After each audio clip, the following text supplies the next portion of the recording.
So Well, Tommy, how did you meet Christine? prison.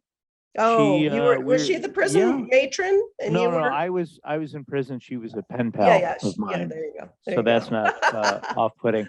No, we found each other on social media, which is odd. I think Christine, maybe you can explain this better. I remember, getting seeing Regular. something from her, and I was like, "This is super cool." And what is this all about? And I just do like, constantly doing research on the history of Chicago. Yeah. And I came across Tommy's podcast. I couldn't believe I had never come across it before. I listened to an episode and I sent him a message that I really enjoyed his podcast. And he was, we just kind of went from there, and I sent him an email with with the link to the article from Beachcombing magazine for Urban Beachcombing, just because I do find so many historical items. And we just kind of, when he goes, I think my listeners might want to hear about this. And he's like, would you be interested? I'm like, oh, for sure. Yeah, it's great. It's a great combo because the fun thing about beachcombing and the frustrating thing is you find something, even if it has a ton of words on it, like that lid, so you'll Google every possible thing and you still don't find it. And sometimes it requires somebody who is from the location and has, for some reason, knows the thing. So you guys can probably help each other out, I always have a mystery pieces. I actually pulled out a mystery piece. I didn't know if maybe anybody, Tommy might, or I don't know. What does it say on it? It says Pat Raw, R.A. Patent register? Chicago, Illinois, and it has this amazing detailing on the bottom. I don't know if you can see it. Kind of. What does it look like? A face? It's like a J P something. But anyway, I've never been able to identify this bottle. And I would say based on the size, maybe a soda bottle, but if you can take a picture of it tomorrow with a cell phone. Show us what's on the bottom. Piece, and it is UV.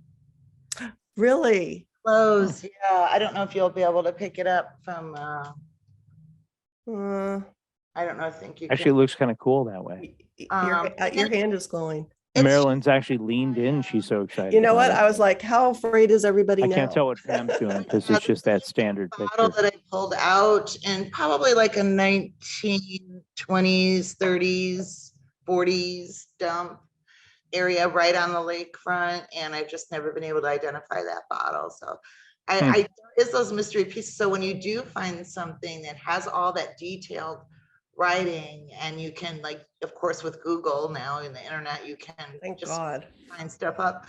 But I've never been able to find anything from that bottle. Yeah, definitely take a picture and post it tomorrow and mention, like, Tommy, you'll have the recording available on YouTube so that you can send people there and they could watch, but tell them that this was a fun part of our mystery today.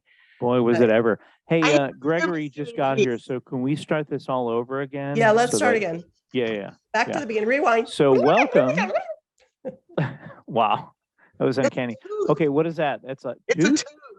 Oh my God. Is it a real one? Yeah, it is. Look at the roots in there. Yeah. I like giving those away to people. There's a lot of times there's cows or it'll go in the other way. The roots are there you go. There's the roots. There you go. There's the chewing surface. Yeah. So a lot of times those are just like, it could be a cow, it could be a prehistoric horse, it could be, who knows. I mean, the area where I found this was near the first World's Fair. And could have been an elephant. At that World's Fair, they brought in animals from all over the world. Yeah, that's a huge tooth. So you don't know. I mean, but maybe I would say a cow or a horse. Pam says she works for the ADA and they would love that. So if you can hook the dental people up, that's pretty great. Yeah, can your dentist help me with that? Identify? Yeah, I don't know. I'm going to have to see what we can do about that. I know. Well, talking about community, I was down at the beach the other day and somebody picked up a really cool looking fossil. And I was like, oh, that's so cool. And then that's same second I picked up a tooth and she goes, oh, that's so cool. And I go, okay, we're trading because I don't want this tooth. And didn't want the fossil. So it's fun. But Yeah, yeah. there's different sectors in beachcombing too. Like there's the mudlarkers. Yeah. And then there's like people who are really into rocks. Yep. Fossils. Yep. And then there's the beach comber, like they're looking for glass, beach glass. Yep. Seashells. Yeah. Driftwood, metal detectors. I mean, Christine, you're lucky because the place the beach you went to for hundreds of years, people threw their trash there. And that's the ideal place to find this kind of history. It's not the ideal place for a sea turtle to walk up and make its nest. So that's why people go, God, I never find this stuff on my beautiful sugar sand beach in Florida. I'm like, yeah, because nobody ever said, wow, this is a great place to throw trash. You know, that's not the way it works. It's like, where did the trash end up? Yeah, I'm definitely lucky to have this history, and that's why I'm always doing my research. And honestly, there's hardly a week that goes by that I don't learn something new about the past that helps me today in my, to go check out a new spot, or I might get a hunch about an area to start digging. So yeah, it's all, like I said in the podcast, it is all about the history. And that's the one thing Tommy and I have in common, history. Now, I didn't get to ask you in the interview, in the YouTube interview, but were you a history fan before you started beachcombing, or did you become a history fan because of the beachcombing? Well, I mean, I wasn't a very good student, but my favorite subject was always history and geography. I mean, if I had to do it all over again, honestly, I would go into archaeology and be an urban archaeologist, because I just find it so fascinating. And I've actually followed some real urban archaeologists here in Chicago, and they have found, like some of the stuff that I find, but quite honestly, the stuff I find is more significant. I feel like I really could have done well there. So you still can, Christine. I'm rooting for you. Woulda, shoulda, coulda. No, what I really want to do at this point, my dream is to write a book about Lake Michigan and Chicago and the history, and kind of incorporate, my finds into that. I know a guy who can help you with that. Yeah, I am thinking. I know, we'd be a great partnership. Yeah. I agree. How great would that be? Come on. So Tommy, how did you get into this gig here? I just love Chicago so much. I'm almost like an overly staunch defender of Chicago. I love the city. I respect it so much, and the history and everything that way. I think sometimes we get a bad rap. So weren't you just voted like best city in the world or something? Yeah, so we were actually. There you are, so no worries. Chicago Magazine though. So we're exactly. a little biased. No, I'm kidding. I made that up. No, I love the city so much. And if I won that Mega Millions tomorrow, I wouldn't leave Chicago. I'm winning. Okay. I got my tickets. Every time somebody shows me one of those, I want to explain to them the limited potential you have. I know somebody has to win, and maybe it's you. Oh boy. I do like that Christine used the word staunch and hunch. She said she had a hunch, and I thought, I hope her doctor has prescribed calcium tablets for her. There you go. Yeah. So wait, I do want to ask you though, Tommy, how did you get into this? So a million years ago, when I was a much younger man, I was in broadcasting and studied filmmaking, and then my life took me in other directions. And during the quarantine, I thought I need to do something creative. I've always enjoyed history. I've always enjoyed Chicago. It is the greatest city in the world. So I thought, you know what? I'm going to research a couple stories, and I'm going to record myself talking to a microphone because I love the sound of my own voice. And I'm going to edit it together and see what happens. And more than 2 years later, I'm still doing it and enjoying it, and meeting people like Christine and my friend Teresita Bassa, who, I wish would open up the, screen there. And I really enjoy it. So it's become a hobby plus, and yeah, so that's my thing. You know what my Very saying cool. is, Tommy? Find what you love and let it kill you. Wow. By the way, Wow. Pam, I'm with you. Sorry, Gregory says that I'm going to get bit by a shark first, but yeah, Pam, you can't win if you don't play. Oh, see, I keep forgetting to read the comments, but yeah, Yes. that's good. Yes, we're having a whole conversation. By Also, Gregory, saying at that, least some take people off your. don't seem to know where Chicago is. I'm not naming names. Tommy, I'm surprised Oh. that you just started during the pandemic because you have quite a few episodes and wonderful episodes. Well, I try have to listen cranked to out one a week. roughly one a week for Wow. 2 years. I think I did take a little break for like 3 weeks, and I felt like I, had lost my legs. I was like, I feel like I should be doing something. Oh my gosh. And so I went right back to it. But yeah, I mean, again, while some people get up at the crack of dawn and walk along the beach like some kind of weirdo, I sit in front of a microphone. So Yep, did I say yep. weirdo? What I meant was Was beachcombing enthusiast. yes, So. enthusiast, committed. Yeah. Should be committed, maybe. Who knows? Well, I'm telling you, we talked about it a little earlier when we were chatting before, but my favorite episode is about the Lincoln Park Sanitarium. It was just fascinating to me that they had this outdoor place that people, they sent children, basically for children, to get ventilation and fresh air. I didn't get that. Could you You try know, again? I love it. I just love that one. So, for those of you who don't know what she's talking about, in the early 1900s, Chicago, of course, very densely populated. Kids weren't getting a lot of fresh air, and they felt like that would be much better for them. So they would put them on these omnibuses, which were basically like carriages with horses. They were like buses without an engine and horses, and they would cart them to basically Lincoln Park. There was a building right on the lakeshore of a man-made lake. And they could spend all day there. Their mom, their mothers could be there, and they would get medicine, and there were doctors there, and it was kind of a whole big deal. The building still exists. It's now called Theater on the Lake, or whatever it's called now, some variation of that. But if you drive in Chicago up Lakeshore Drive, USABA Lakeshore Drive, you can see the building. And I always thought it was fascinating and decided to talk about it. And the idea that they took soil from Lake Michigan and pumped it up to and made the lakeshore, I thought was fascinating as well. So it's an engineering feat and a medical feat and a taking care of kids feat all in one. I wonder if they were playing with their marbles there, Christine. Go find them. Really good question. There you It's- go. I don't think you come this far north based And on what we talked about. There was another sanitarium farther south, which is now La Ravita Children's Hospital. Huh? And which is near where One option is the World's West Fair, on East Huron Street. Just my that one my stop. Google is, Are you trying to drive somewhere, Christine? Is that the voice that we hear in the background? it's Google listening It's to me. alive. Yeah, you're gonna I have to don't know put that what's under a pillow. Yeah, the robot overlords watching are talking. But anyway, I'm gonna shut that up. But it's just fascinating to learn about, and I love that time period in Chicago. I love reading about it. I love learning about it because a lot of the stuff that I find is from that time period.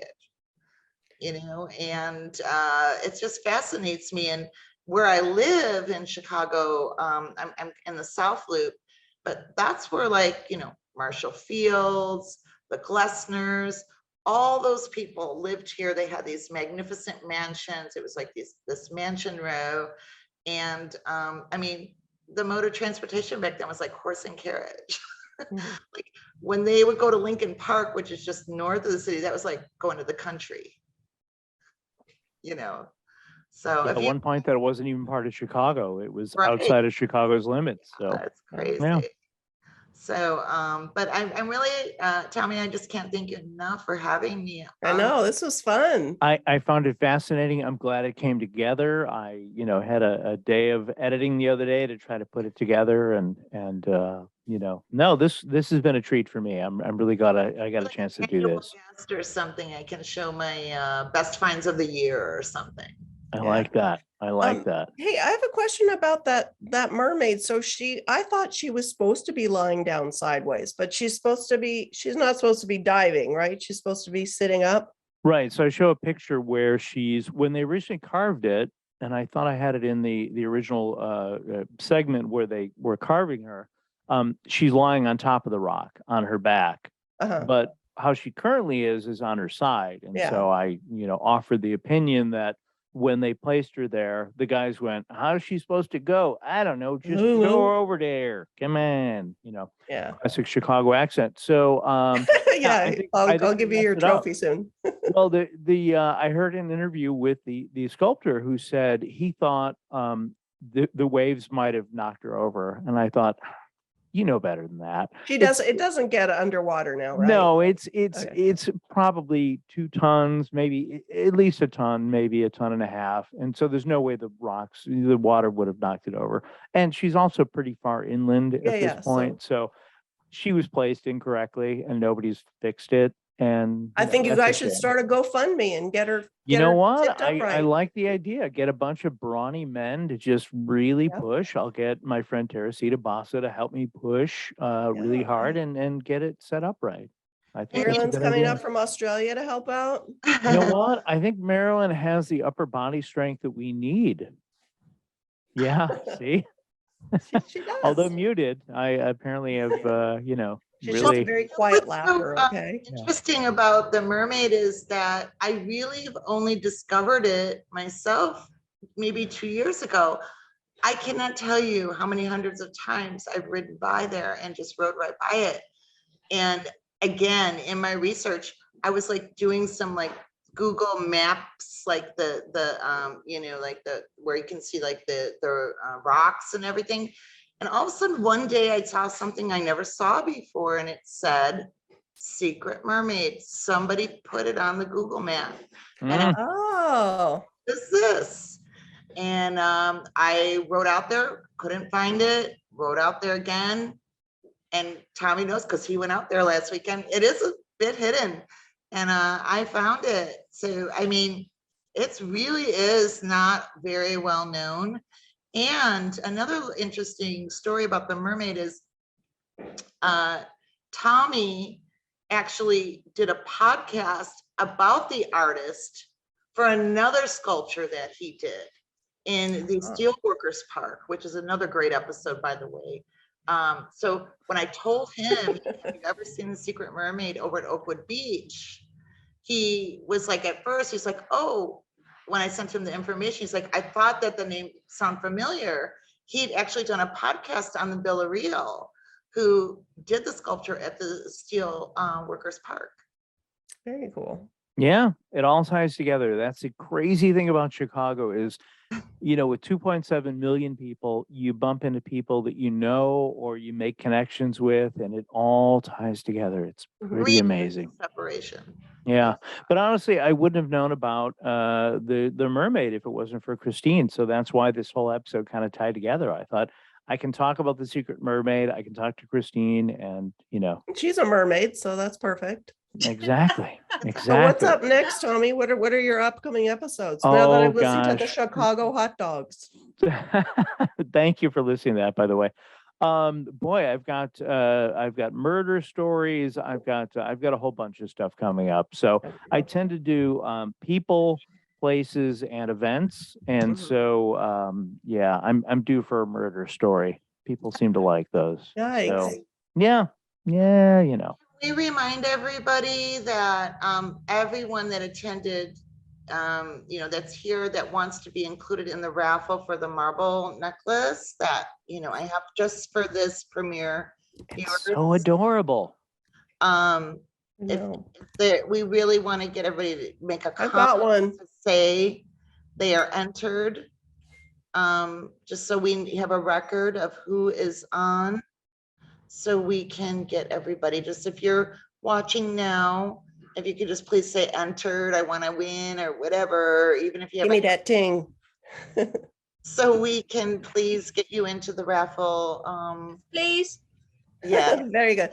Marilyn. And she said it with an Australian accent, so she gets 2 entries. Worldwide, I'm gonna ship it anywhere. So, and I have a very nice glass of Lake Michigan. Ooh, fun. Christine brought me some of that. Oh, yum. So, and I just also want to say anyone that's Tell us on, about, I have another raffle going for people who weren't able to make it on my Instagram page. You need to follow both me and Tommy at Chicago History Pod. And I'm literally raffling off one of my Huron Walker World's Fair Oh, bottles, Very cool. a marble necklace and a stopper and another marble and some beautiful beach glasses. It's a really lovely, this is Very generous, Christine, very generous. to have in your I'm collection. shocked that you're giving it up. I was going to break into your place and steal it, but you're Grab offering it grab up. that pipe. Yeah. I want the Well, she pipe. has three. She has I, three. you know what? Again, she's hoarding the Hiram Walker bottles, which, you know, not cool, Christine. Not cool. I know. Not cool. But I do Thank have you. to See, be Marilyn honest, gets it. I am Yeah. to celebrate the occasion of the podcast and just the history, just like getting the awareness out about Chicago history. I am gonna be giving one of these off. So it's on my Instagram page. I've been promoting the shit out of it the last couple of days. We'll be I, watching I, it. only know, We'll- I only know Chicago because of Chicago Fire and what's the other one. As I said, I had to look Google up to find out why on earth you were talking about wandering lakes. And I'm thinking, I thought Chicago was on the You've never sea. heard of Lake Michigan before? Well, yes, but I didn't realize Chicago was Right on it. right on Oh, it. I got you. No. We're pretty dumb down Is here. this remember? Australian public schools? Is that what's happening down there? Is that Yeah, that's I what gotcha. happens. Okay. Yeah. We only learn about the Queen, you see. right?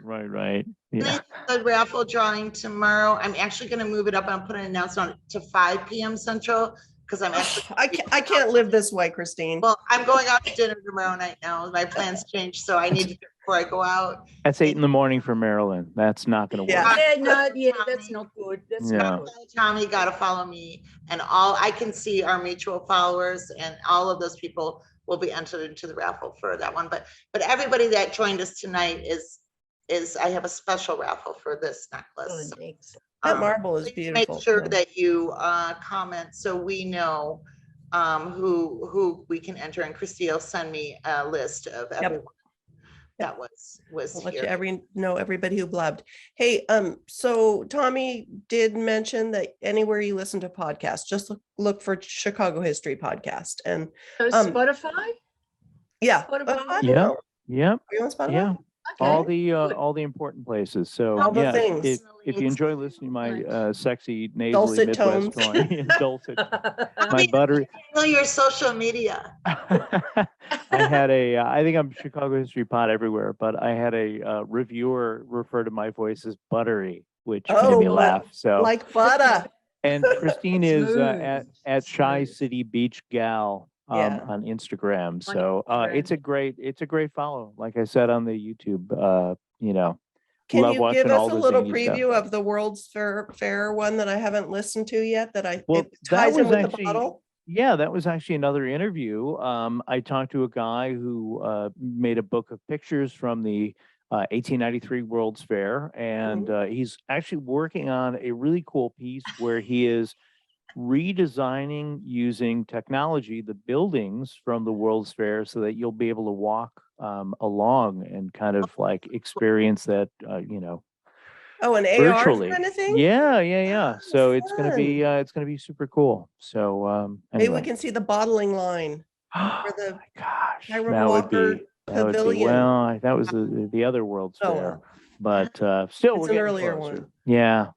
Anyway, but yeah, there's a gajillion episodes. So as I tell people, they say, "Where should I start?" I haven't heard your podcast. Where should I start? And I say, just look through and find some. If you like sports, there's buildings, there's murder mysteries, there's a little bit of everything. Hey, So. there's a really fascinating one that I want to listen to about those 3 women that went to the Indiana. Oh, the missing sunbathers of the Indiana dunes. Yes. Ooh, Indiana Jones. We know about those. They're I'll they're not tease you a there little anymore. bit. In 1966, 3 sunbathers left their suburban homes to go sunbathing by the Indiana dunes, which for Maryland, that's near Illinois, right along Lake Michigan. And The other side. at one point disappeared. And well, I don't want to give anything away, but if you like mysteries, I posit a few different outcomes.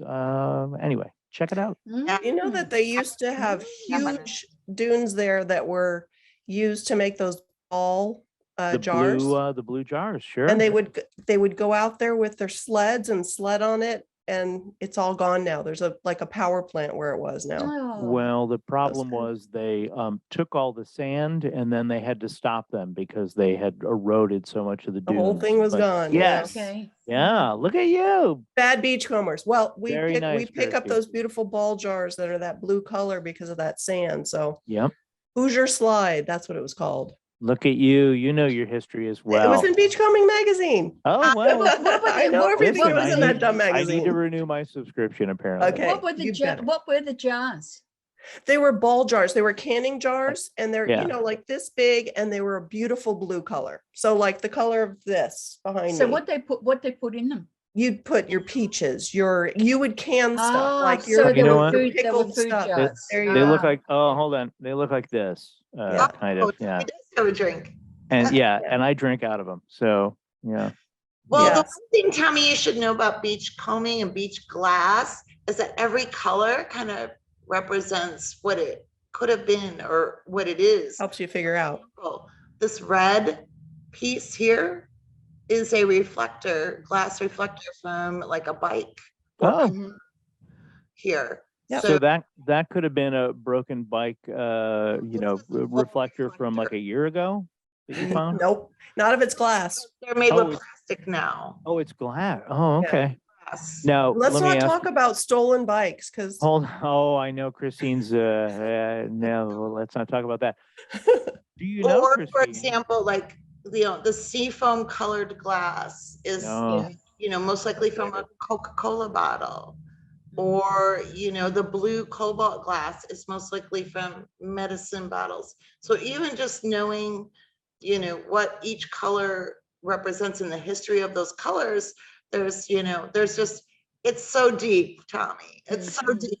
Well, let me ask you this. Did you look up to see when they changed bike reflectors from glass to plastic? Yeah, in the 1970s. Yeah. Oh, That's when the EPA came. Oh, okay. No, it's super cool. Wow. Okay. I was going to make myself a note. So Like, this all right, piece I of got to look. glass here, which by the way I don't even know if you can see it, but I mean, It was all armpit for a second there. Yeah, it was armpit for a second. Yeah, it was just all armpit. I got to get you a better light, Christine. That's not those purple ones. But anyway, this is glass. It's a full reflector, and it's from like probably like 40s or 50s, from like a bike or a boat or who knows what it was from, but they weren't made from plastic then. I mean, and like we talked about, Tommy, I wonder what our generation's going to leave behind, a bunch of plastic shit. Yeah, it's out in that's that right. Pacific Yeah. Gyre. Yeah. Yeah. Gosh. What a know. horrible way to end this entire segment here. Everybody go throw something glass on the beach. Just kidding. Boy. No, I got to bring marbles down to Melbourne so that Marilyn can find a marble Yes, finally. we need Yes, to get please. you some. Ugh. Yeah. It's going to be a very expensive trip, but you know what? It's going to be worth it to see the joy on Well, her you get face. free accommodation here. So When she there- And look at her finally finds beautiful some beach. marble. You know, you've you got know a what? It's palm tree gorgeous. and- It's gorgeous. Yeah. got to get a better background than that. That's not No, really. yeah. No, This is I kind think of it's annoying because that fantastic. mermaid keeps flying in my head. Yeah, See? you've got the mermaid. Yeah. I should Once How do once you, you how get do a you change that background? Anyway? preferences, Or is it? preferences, and I do Oh, background. okay. Or I'll Yeah. have to change my It's preferences. sunset now. and if you get crazy and get a green screen, you won't get that weird shimmer over your Yeah, or my head. tiny what I mean? head. Yeah, your Oh, head okay. does hair. look Look at tiny you. now that I look at it. Like you can't even Crazy see my tiny. hair. Well, we can see it. Preferences. Yeah, Okay. pretty great. Hey, well, I think we can wrap it up now. Yeah, I got to get to Lollapalooza. Oh, I got to wait by the. See if No, I win. have to get up at 4 a.m. to get Oh up. my gosh! And I have to finish this cocktail. Excellent, me too. You know, Pam has been To all staring of at me you. for an hour Tommy, now. thank you. Thank That's on the you. beach. Oh Sorry. boy! Again, I'm glad they don't sell that stuff where we are, Kirsty. It's because disgusting. It It is really looks horrible. disgusting. It looks horrible. It Yeah. tastes like cough medicine. We'll get all the viewers together and I'll do a raffle drawing on my Yeah. page. Cool. Please If you follow. guys are okay, I'll post this video for people to see. Yeah. Marilyn, it's been wonderful meeting you from Yeah, far it's away. been great. It's been great meeting you all. Pam, I know. had a Thank lot you of for good showing input. up. Gregory, Oh, yeah. Teresita Bassa, amazing. Thanks so much for coming out. You guys are awesome. All right, I'll see you guys soon, I Fantastic. hope. Thanks, everybody. Thank you. Bye-bye. Bye.